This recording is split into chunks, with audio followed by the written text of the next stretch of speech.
we went back home, let my midwife know, that everything was looking good. And she left a Doppler at my house to listen in on baby, just to be on the safe side. And so for the next couple of days, I would periodically check in, and I still felt really good. I intuitively, from the very beginning of my pregnancy, was like, there's no way that I'm going any sooner than 42 weeks. I just knew like this baby was cooking.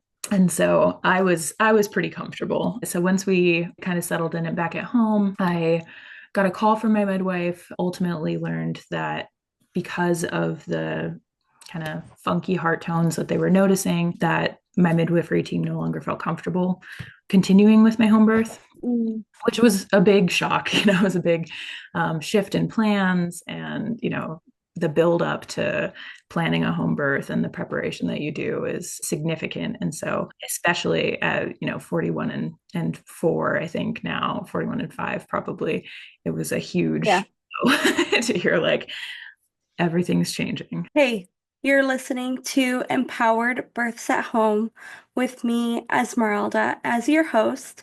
I am a mama of three, fellow home birther, and doula.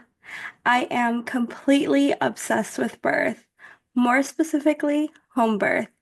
And this is the podcast where women come to share their home birth stories, along with the journey that led them down the path to home birth. Whether you're pregnant, planning a home birth with your first or fourth baby, or even is just someone who is a complete birth nerd like me, this is the podcast for you. Let's get right into this week's empowering home birth story. Hi, yeah, my name is Anastasia. I am a doula, a student midwife, a perinatal potter, and I'll explain that that is kind of towards the end. It's a name that I've coined myself, I would say. And a very new mom. I just had Bodavin back in February on the 12th. So we're almost 2.5 months down the road now, and I'm just enjoying every minute of it. Yeah, amazing. And so, what was your journey like of going into the world of home birth and just like the birth work in general, too? I had a very wayward and winding path into birth work. I had no experience with birth or with babies at all before I was kind of baptized by fire. I was in the Navy for 11 years, and in the process of getting out, I had no idea what I was going to do with my life. And I had talked to my dad actually about it. And my younger sister had worked in labor and delivery. She was also in the Navy as a corpsman while she was out in Spain. And I knew, medicine was always an interest to all of us kids. And so I was on kind of a wayward path towards nursing. And I had this gut feeling that I wasn't going to be able to work in a hospital. And so my dad suggested that I look into midwifery. He had, the first couple of his kids back in the, I would say, like late 80s, early 90s, and was one of the first people to probably pick up spiritual midwifery. That's just kind of who my dad is. And so he was like, why don't you just go? I was living in Georgia at the time. He was like, why don't you just go down and see Ina May and just see what you think and ask her some questions. And I had no idea who Ina May was. And I was like, well, the farm's a little far for me, but I'll look into it. And so I looked into midwifery, and there just so happened to be, this is Bodavin grunting in the background, by the way, for everybody listening. Um, I looked into midwifery, and there just so happened to be a home birth midwife in the area. She was like the only one serving the Augusta, probably 2 hour radius from Augusta. And I hit her up and I was like, hey, would you be open to taking me on? I don't really know what I have to offer, but I'd love to be involved. And so just happened to be looking for an assistant at the time. Her most recent assistant had moved away. And so she was like, come to a couple births, see what you think. And, we'll go from there. And so I went to my first birth. It was at a little Amish family's house out in the middle of nowhere. And we walked away from that birth. And I was like, I don't know what else I would do with my life. This is probably the most magical thing you could ever hope to be involved with. And so yeah, that's kind of how it started. It was sort of backwards. I didn't have any babies and I'd never been involved with birth. And here I was all of a sudden a midwifery assistant. And so from there, another student midwife joined the team and she had been working as a doula for probably ten years at that time. And so she was encouraging me to get into doula work and I pushed it off for a long time. And then finally caved and got involved and found that that was like where my heart was. And so I was working both as a doula and a midwifery assistant while I was in Georgia. And then when I left Georgia and moved to Illinois, that's where I continued my doula work and became a midwifery assistant there as well. And I had been in school for midwifery, but when I found out I was pregnant, I decided to put that on pause. So not officially enrolled right now, but I know it'll find me again one day. So Yeah, yeah. definitely. That's amazing. I always love when women are able to find their way into this whole world of like physiological birth and the way birth can be before ever having their own babies. Because Okay. normally, the way that it works is that a woman will have like a traumatic hospital birth or something that happened to them, and then they find this world. Mm-hmm. So it is always beautiful to hear that, like, you know how it can be, and you see all of this and you learn from all of this before you do have your own birth. So it's really cool that you get all of those experiences beforehand, and you also get to kind of use some things that you learn for your own birth as well. So I Yeah. think that was really cool. Yeah, I feel so fortunate having walked into pregnancy with so much more knowledge than I would have ever hoped to have before I got before I got into birth work. I couldn't even have told you what a placenta was or where it lived or how a baby was born. I had such little understanding of conception and just generally I grew up pretty like sheltered home, I would say, and didn't have a lot of those important talks with my family and not a close enough or comfortable enough relationship with my mom to ask the important questions. And so Hmm.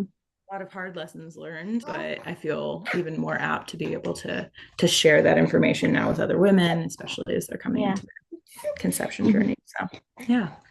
Yeah, definitely. And so I know your plan going into this birth was for a home birth. So if you Mm-hmm. want to share about how you kind of started out your labor and how that whole process went. Yeah. Let's see where to begin. I have notes because it's such a wild ride. But I say probably around 41 weeks, my midwife had started to notice some kind of funky heart tones that weren't necessarily like outside of the range of normal, but were just kind of an odd pattern. And so she had recommended that we go and get a BPP and an NST or a biophysical profile and a non-stress test done at the hospital just to check in and see how baby was doing. My intuition was telling me everything was fine and I felt really comfortable with it. So we went into the hospital and I have a pretty like I don't know, decent apprehension about being in hospital settings. And so that was a big reason that I chose home birth. I had had some previous hospital trauma related to like some blood clots that I had had in my early 20s. And then working in the hospital setting as a doula, I had witnessed some pretty rough births. And so I knew that I would feel most comfortable at home. And so even going to the hospital for the BPP and the NST was a little like sensitive. So we get to the hospital and I was already kind of on edge, and this wonderful nurse, Christy, comes out and she just has like this permanent smile. She's just one of those people that I don't know, just glows with pep and enthusiasm and she came out and was like, let's get you on the monitor. And so we got on the monitor and really quickly, like she was like, he's only been on this a couple minutes and he's already passed his NST. So everything's looking great. She was really reassuring. And so we went down to the BPP and got the ultrasound done. And he passed with like 8 out of 8 for the BPP, and the NST gave him like 2 extra points. So literally a 10 out of 10. Could not have done better. Everything was looking really good. And so we went home, let our midwife know, everything was looking great. And the hospital was really reassured, which is something that I just never would have like expected to walk out of the hospital without feeling like I don't know, coerced or pressured, but even the Mhm. OB, I was already 41 and I think I was 41 and probably 3 at the time that we did the BPP. And even the OB was like, you don't have to stay, but I'm obligated to recommend that you just continue and have your baby today, but it's up to you. And so everybody was giving such kind and respectful, informed consent about everything. And even my nurse was like, it's not a prison. You don't have to stay here, which is something I knew, but it's not often that I hear that, for Mhm. when I'm in the hospital with clients, even that someone will stay. You don't have to stay. That's totally up to you. Like, make your own choice. And so that was reassuring. And this hospital just happened to be the one that was closest to my house. We didn't choose this. There was no research done. And so we went back home, let my midwife know, that everything was looking good. And she left a Doppler at my house to listen in on baby, just to be on the safe side. And so for the next couple of days, I would periodically check in, and I still felt really good. I intuitively, from the very beginning of my pregnancy, was like, there's no way that I'm going any sooner than 42 weeks. I just knew Mhm. like this baby was cooking. And so I was pretty comfortable. So once we kind of settled in and back at home, I got a call from my midwife, ultimately learned that because of the kind of funky heart tones that they were noticing, that my midwifery team no longer felt comfortable continuing with my home birth, Mhm. which was a big shock. It was a big shift in plans, and the build up to planning a home birth and the preparation that you do is significant. And so, especially at 41 and 4, I think now 41 and 5, probably, it was a Yeah. huge to hear like everything's changing. So we had some, pretty difficult discussions between my husband and I about whether or not, we should stay home and wait for labor to start on its own. But there was also this kind of impending sort of who knows what's going to happen with his heart tones kind of thing.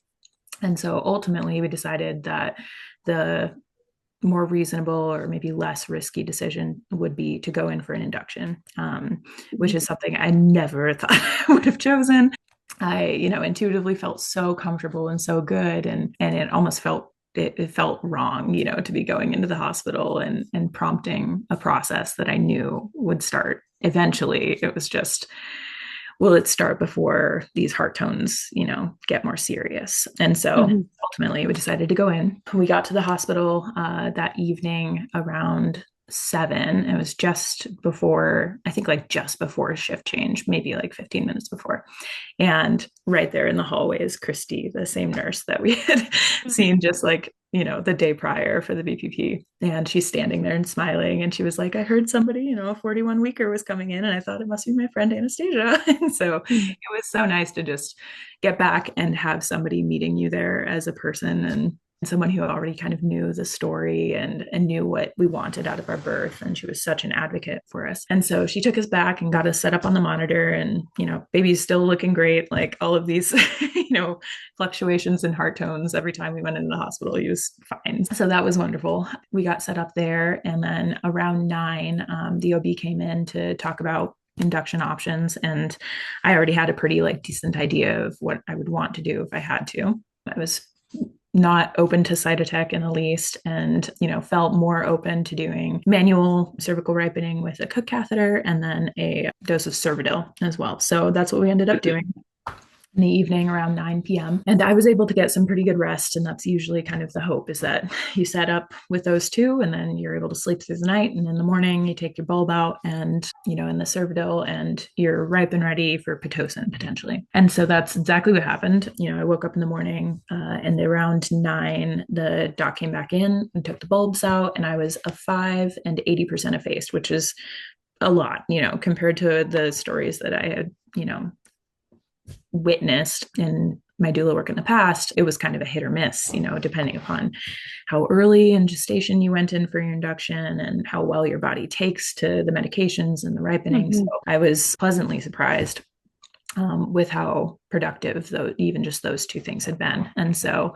we decided to wait for a couple of hours, just to see if my body would pick up on on the cues and start labor on its own. waiting until probably about 12:30 or 1, and nothing had, developed, no contractions really starting. And so we decided to start Pitocin really low and slow. I had some like deep-seated fears of Pitocin because I've seen it, start Yeah. and the baby get really stressed out really quickly. And it's this whole cascade. And so here I was building, all of these interventions and just like waiting for the fall. But we started Pitocin and everything was looking good. Both baby and I were tolerating that really well. And we stayed on Pitocin for about 7 hours. And labored throughout the day. And I've always, as a never before birthed mom, I'd always told my doula clients like Pitocin contractions are different, and boy, are they! I was, I was fortunate in so much as I was able to like start Pitocin, but then towards the end of the evening, I asked for it to be turned off so I could take a break, and that break never came. Mm. The Pitocin got turned down, ultimately off, and I was waiting and waiting and waiting for a little bit of a breather, and nothing was happening. And I asked my nurse, I was like, "Hey, how long is this going to take before the Pitocin wears off?" And she was like, "I'm so sorry, babe, but this is all you." and and so I was really excited to hear that I was picking up on, and my body was going to be able to labor unmedicated, for the rest of the time. Where I Mhm. thought, I really thought that I was going to be on Pitocin until he was born. And so we turned off Pitocin probably around 8 in the evening. My water had broken sometime during the day. I was throwing up and I felt it break, but it wasn't that big gush. I just had, I think, a high leak. And so it was just Mhm. periodically trickling out over the course of the day. And after we turned off Pit, continued to labor, I really enjoyed the shower. That was probably the one place that I felt like I could release. Because prior to that, I was pacing like a feral cat back and forth in this room. And my poor husband, I had like really like in a very true way, like leaned on him throughout most of my labor, where I was kind of face to face with him, holding his hands. And I was just as close to floating as you could be, like on the very tiptoe and pressing down all of my weight into him, like he was a kitchen counter or something, just trying to get away from the contraction. I was just lifting myself as much as I could out of it because it was such a big and sharp kind of intensity. And so once I found the shower, it was a world of difference. I have some really interesting clips that my little sister, who was my doula, took during my labor. And in the shower, you can hear I'm just making two sounds. They were like tones basically. And it's just like ooh, ooh, ooh, for about an hour and a half, which is exactly what I needed. Apparently, it was like the meditative kind of chant that I was able to find that solace in the rhythm, I think, and the dark and kind of small space in the shower was so Mhm. calming. And so I stayed in there for, I think it was probably an hour and a half, three separate times, and I would really only come out if they needed to adjust the monitors, and then I'd go right back in. And that's all it took, was just finding like two tones and humming. And the very last time I ended up in there, it was a song instead. And it's such a beautiful song. And it's called Loosen. I should have her name, the artist. I'll find it for you later. But it's such a beautiful song. And that's what I sang for the last like hour and a half that I was in the shower. And when I couldn't sing anymore, my husband and my sister sang to me, and it was Mhm. just so beautiful. Um, Mhm.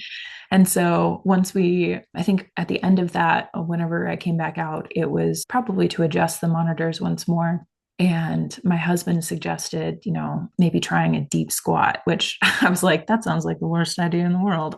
um, but I was open to it. It took probably 3 or 4 contractions before I could really like sink into it. The first two, I just remember shooting back up as soon as the contraction started. But once I was able to get through those first couple seconds of, some big intensity, I just kind of melted into it. And that's when the fetal ejection reflex started to kick in. So I ended up pushing for probably like 10 or 15 minutes just with my sister and my husband in the room. And at some point, my sister, was like, "Hey, how do you feel about, bringing Madison back in?" And I was like, "No, that's okay. Like, I prefer it just be you guys right now." And she was like, "All right." She did mention she had to be here for pushing. It could be her license. And I was like, "All right, just Madison though." And so Madison came back in, and she was wonderful as well. She and Christy were both like such big players in the positive experience that I had. And so Hmm. I was facing towards the bed. They had kind of broken it down so that the bottom of it has these little sections that you usually would have stirrups pop out of, but it had this kind of padded top to it. And I was sort of just draped over the top, and in a really deep squat, pretty much a malasana squat. And every contraction would build, and I would just sit back down, and the fetal ejection reflex would find me. And I stayed there, kind of like repeating this pattern of like stand, sway, sit, push, stand, sway, sit, push for probably like another 10 minutes with Madison. And at some point, because I was facing the bed, there wasn't really a good visualization of like what was going on. And so I remember asking Madison, like, "Hey, I feel like you should be able to see his head by now." And so she kind of had to like get down and find a funky angle to really visualize what was happening. And I just remember her saying, "Oh, okay. I'm gonna go run get some friends. I'll be right back. You just keep doing what you're doing." And so she left. I just kind of kept on with the pushing, and this was probably the most peaceful part of my whole labor. Like the transit beginning of transition was the most intense. And I have never heard any of my clients like scream for help before, and I'm not even sure who I was screaming for help to. I tried to explain it to a friend the other day by saying like it was just like the only way I could convey how desperate I think I felt. Mm. And in my typical life, I'm not very good at asking for help. And so I wonder if this was kind of like the the last remains of the maiden sort of making their way out, Hmm. and me really embracing like the asking for help in the community and in the people around me. And so that's how I kind of like to think of it. But it was a Yeah. pretty scary sound for my husband and my sister to hear, and they did so good just sitting with that and not letting it shake their decision making, but letting me just unravel in its entirety. But my transition was quite quiet, and the only sounds that I was really making during pushing were the grunty sort of guttural sounds of the fetal ejection reflex. So there I was in this deep squat, and I don't really have any kind of understanding of who's coming in behind me. I was just so focused. And at some point, Madison returns with the charge nurse, and she was like, "Okay, like we're back, Sue's here." And I hear Sue go, "Oh, geez." That's a lot of head hanging out there, which I thought was really cute.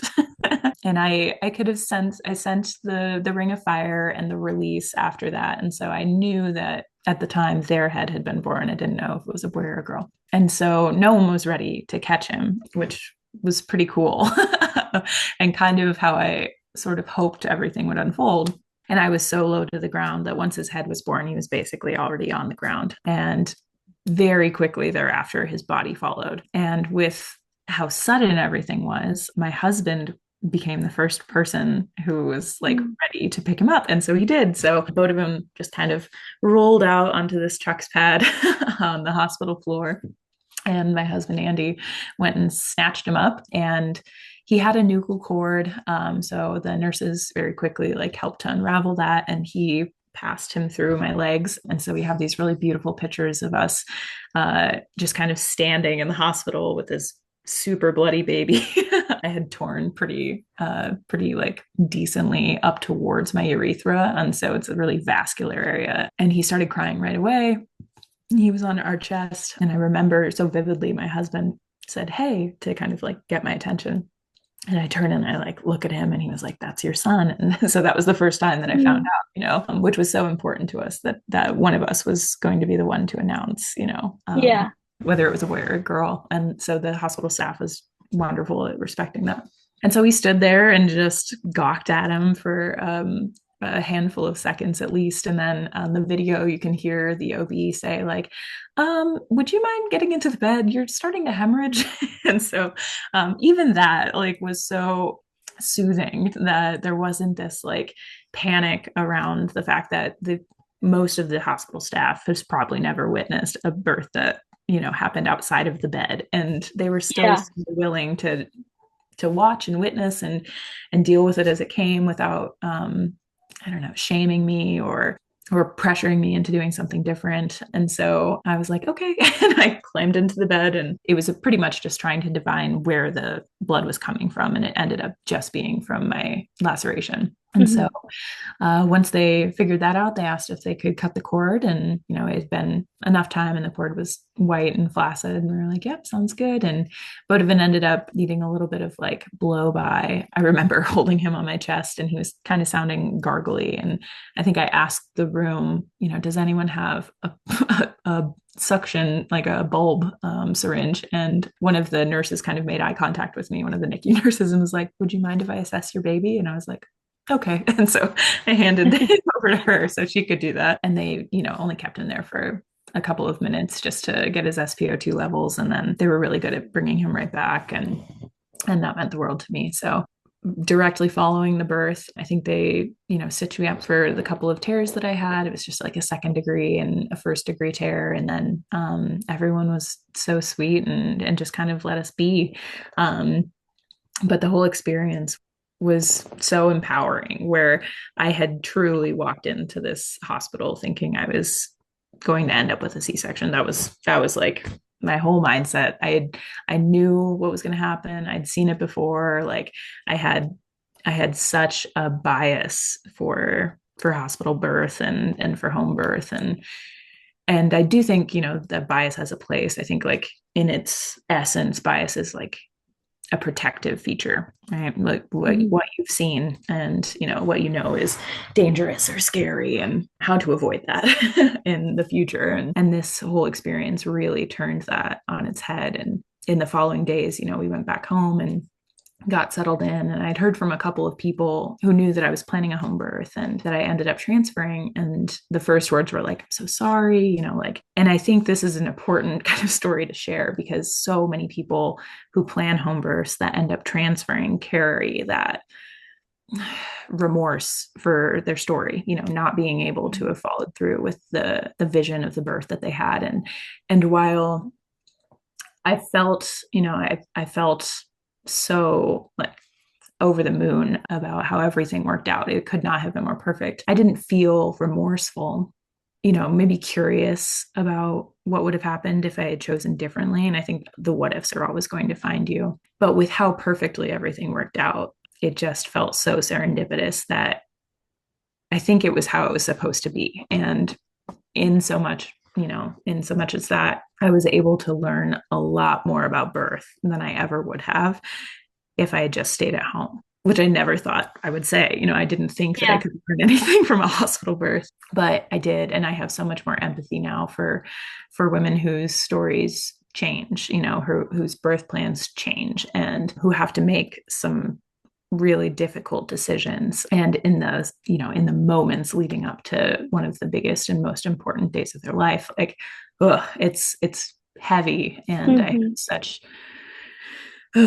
such a big heart for women who have to choose that, or who do choose that for whatever reason. And so yeah, the experience in the hospital itself healed a lot of previous traumas that I'd had, and it really changed my heart about how birth should look, or how it ought to be experienced. And I think one of the biggest pieces, or contributors to the positive experience that I had was individual people who are who are working to make hospital birth a positive experience as a whole. Christy and Madison, nurses that have been working very diligently over the last few years to incorporate doulas into the hospital setting, to make sure that they can follow their clients back into C-sections, to Hmm. make sure that women are being made aware of the presence of doulas, and that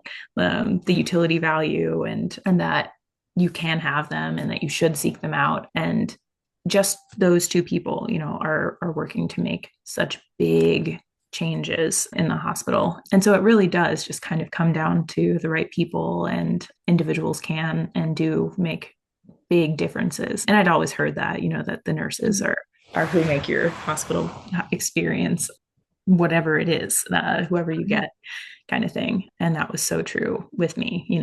I'd felt so held and so seen. And there's a really beautiful little clip where Madison, my nurse, she was like, I know we haven't known each other very long, but I'm so proud of you. And I was like, ugh, Mhm.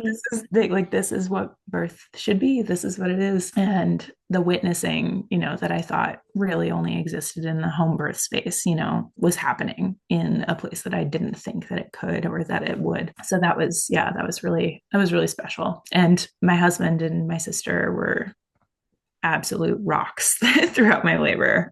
I don't know if I could have done it without them.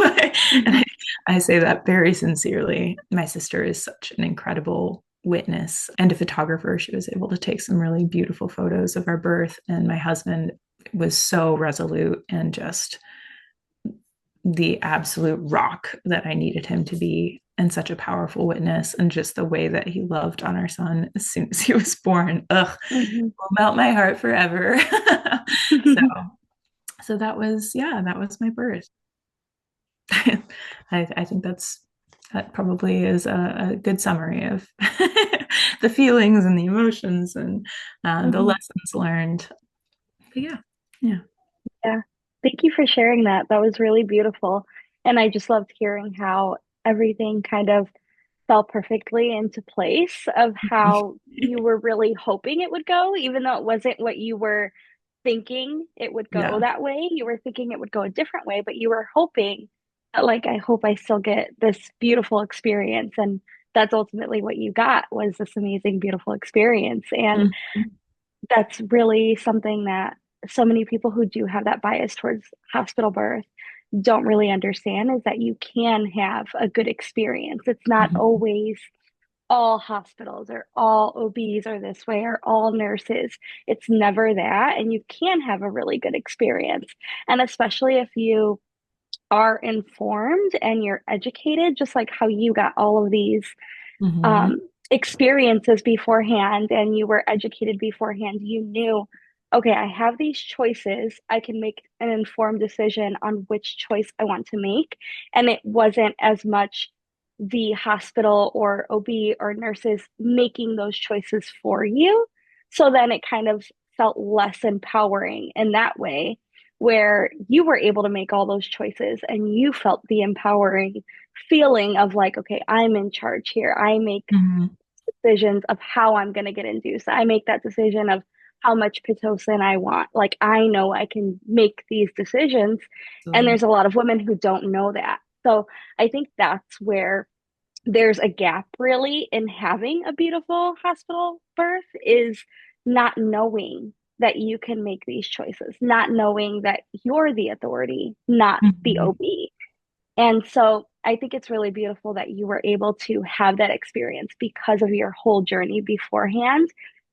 And also how you said that hospital birth taught you a lot that you didn't even think you would learn from a hospital birth.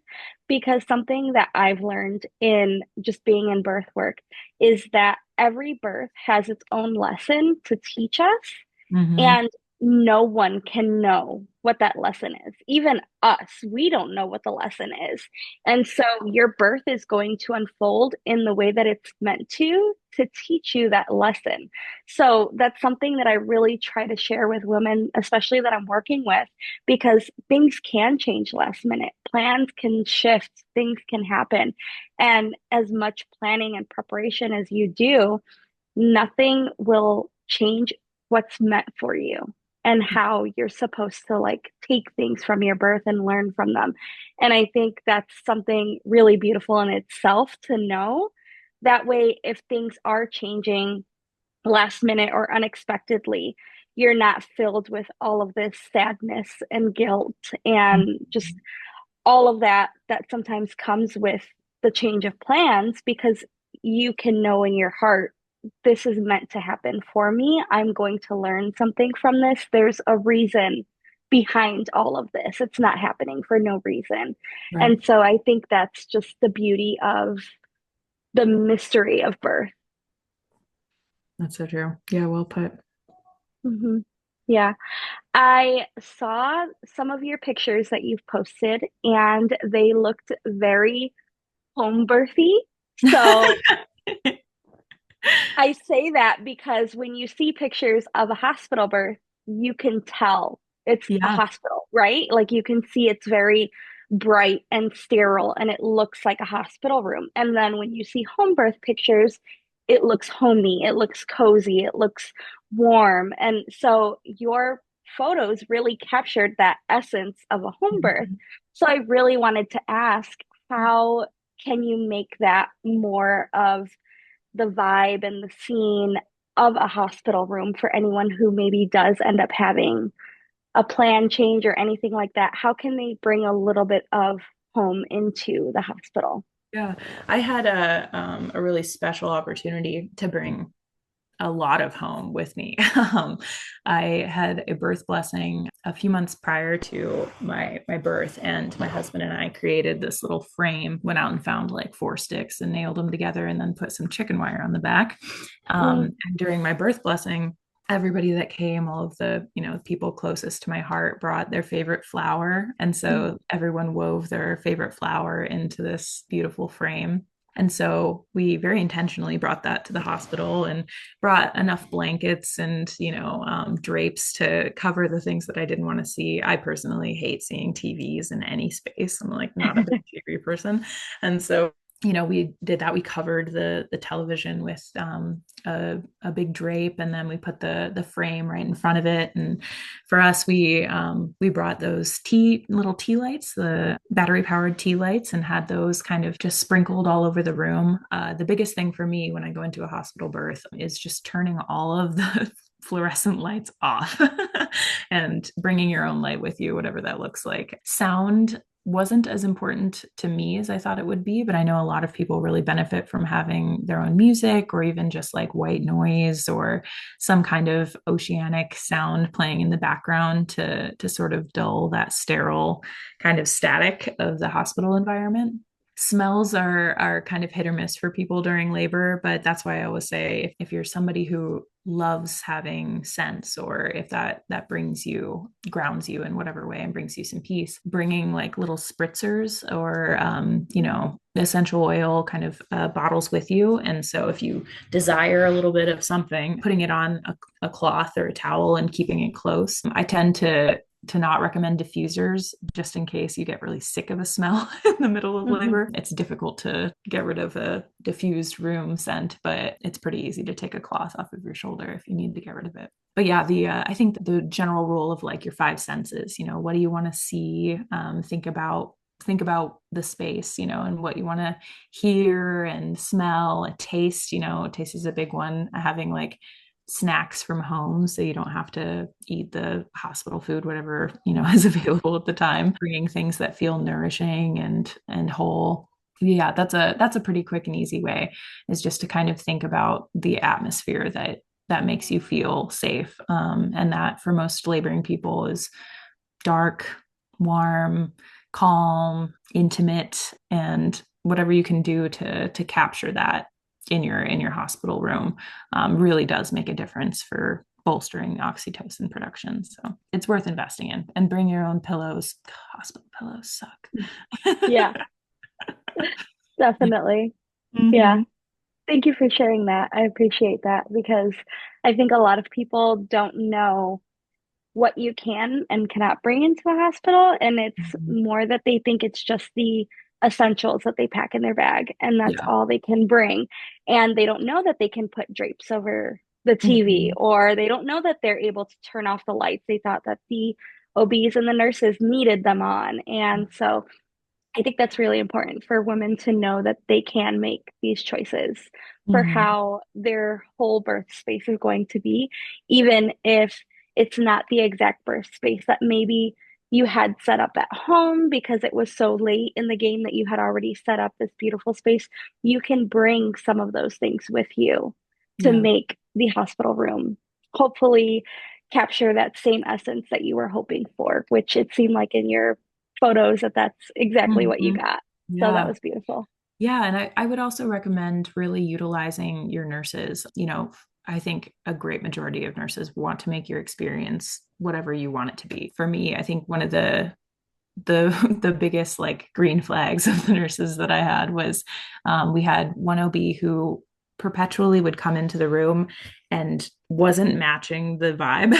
And so they were like, "Hey, how's it going?" Really loud and just kind of over the top. And my husband saw this and spoke with the nurse and was like, "Hey, would you mind just letting her know, like, just to just to match the energy, like when she comes in, like low voices, even so much as saying like, it's really important to me to not hear, okay, we're going to do this. Like that Mhm. sets me off." And so he was explaining to the nurse how important it is for me to hear, how would you like, like, how do you feel about this? I'm thinking about this. Like, what are your thoughts? Mhm. Because, like, what you were saying is if it's happening to us and not for us, we become Mhm. victims of this experience, Yeah. and not the authorities. So that was really important to me. And the nurse was like, of course, let me go chat with her. And from then on, that OB was an angel. Did not, and Mm. all she needed was a little bit of redirection. And she was so respectful of our wishes after the fact. And I truly don't think that she meant anything or had like poor intentions. Initially, it's just her Mhm. personality. It's what she does every day. It's her job, And so, Yeah. and I'm definitely not like the norm that she sees. So setting an expectation was important to me. And then she was so good about abiding by our request. So yeah, using the hospital staff to your benefit. It's easy to walk in sort of with a chip on your shoulder coming from a home birth, and even for me, expecting the worst, or expecting people to be dismissive or judgmental. But not a single person in my experience said like, "Oh, these home birthers," or like, "This mom, this crazy mom who wanted to have a home birth, she's here almost 42 weeks now." Like, no one said anything. Everyone was Mhm. really comfortable about how we were looking and what we wanted out of our birth experience, and made that happen for us. So, which is how it should always be. I'm not saying that that is a guaranteed for every hospital transfer, but it should be. And Yeah. I going forward, as home birth becomes more commonplace, that there will be a lot more connectivity between hospitals and midwives, and that transfers won't feel like you're dropping someone off on the curb, that you can Mhm. stay with your client and make sure that that experience is a peaceful one. Yeah. Yeah. Thank you. I love everything that you shared. I know you've said at the beginning and throughout your story that you are in birth work and you've done doula work and you are a student midwife and all these things. Do you want to share a little bit about things that you offer? Maybe not right now because you're still postpartum, but things that you will be offering, where you're at, your location, and yeah, just all of your offerings that you have. Yeah. Yeah, so right now I'm not doing in-person doula support with the little guy for just anyone. I did commit to one client of mine that is now having her second baby, so I'll be traveling to Mhm. Georgia for that. We'll see how he travels with me and how he likes being in the birth space. But outside of that, that's going to be the last birth that I take for a little while. My hope is that I'll be able to stay involved in the birth world in more of an educational capacity. And so, Mhm. sometime in the next couple of months, I'll be announcing like our first virtual education opportunity, and that'll just be a physiologic focused childbirth ed course, and we'll go forward with that. And same thing with the creative side of my offerings. I'm slow rolling pottery right now. My wheel is still like in storage, and my kiln even is like in the back of the car somewhere. So once I get more established, we just moved too, so it's been a pretty wild ride. We moved when Vodafone was 2 weeks old, so so once we really get settled in, I'll start doing periodic drops of pottery on Instagram and on my website. But everything is, is coming in nice and slow. So Hmm. those will be, the biggest offerings that I think I'll have in the near future. And then I'm really looking forward to getting back into in-person support on a more regular basis once we move to Madison, Wisconsin. So that'll be the next location where I'll be I'll be more available. And then who knows when student midwifery will pick back up. I'll probably pick up midwifery assistant, but I don't know about the credential just yet. And I'm okay with that being something that comes, when I'm old and gray even. So midwifery is always there. I love that about midwifery, that Yeah. you don't have to rush into that career field. It's almost like it waits for you to be ready. So Mhm. yeah. Yeah, absolutely. At the very beginning, you had used a word for your creations and pottery, and you said that you would explain it. And I don't think you've explained yet what kind of pottery or creations you Yeah. make. So if you wanted to touch on that a little bit. Yeah, I lovingly coined the term perinatal potter, because all of the things that I make are in some kind of connection with birth. The mama mugs that I create, I think you've got one Yes, right next to I you. do. Yeah, are just a beautiful pregnant belly and boobs, and then I offer custom belly bowls, which was an experiment that worked out really well. Mhm. But if you're pregnant and you want to cherish your belly in a more permanent way, I know we have those plaster casts that people will make, but I was really saddened to see them so often just end up in the trash or like a closet or a garage and never on display again. And so I thought, if there was a way, to take those plaster casts and use them as a mold instead, so that someone can have a ceramic form of their belly, that would be perfect. And so I had a mom volunteer, and she did a cast of her belly, and I was able to figure out a way to make it work. And so now I offer belly bowls, and that's something that I'll be picking back up. Those ones are a little bit less time intensive than the mama mugs and things like that. But it's been a really cool way to incorporate art into birth. And I've had a couple of moms use their belly bowl as their placenta bowl and their home births, Mhm. which I just think is such a beautiful way to like receive your placenta after it's born. So those are the couple of offerings that I have that are specifically related. And then placenta mugs. I've been making some placenta mugs as well. Come here, baby. He's been away too long. Um, but yeah, so that's the quick down and dirty of perinatal pottery, Mhm. which I hope catches on and becomes more of a thing, just sort of around the world. So Yeah, definitely. Well, thank you so much for coming on and for sharing your story with everyone. I think it's really beneficial for any woman to hear, just in case if things do change last minute. So many women who listen to this podcast are planning for a home birth, and if plans change, they normally do happen at the last minute. So it's not like it's something that they're kind of anticipating throughout the preparation and anything. So it's really good to hear these stories once in a while of how you can kind of make it your own experience and make it a positive experience and not have it be something that's such a sad, traumatic thing that happened just because you didn't get what you were planning. So I really just want to thank you for coming on, sharing your story with everyone, and making it a little bit more known that these stories can happen. cool. Yeah, thanks for having me. As a doula, I serve women who want to have a physiological and intuitive birth. Women who are ready to take radical responsibility for their birth and want to be the authority in their birth. This is not a job or career for me. This is much bigger, something deeper. This is soul work, my ultimate passion, because I trust women and I trust birth. I have both in-person and virtual offerings available, including birth services, birth circles, courses, mentorships, freebies, and much more. For more information on everything that I offer, the link is down below in the show notes. Thank you so much for listening to this episode. If you enjoyed it, I'd love for you to share with any family or friends who may benefit from these stories and experiences.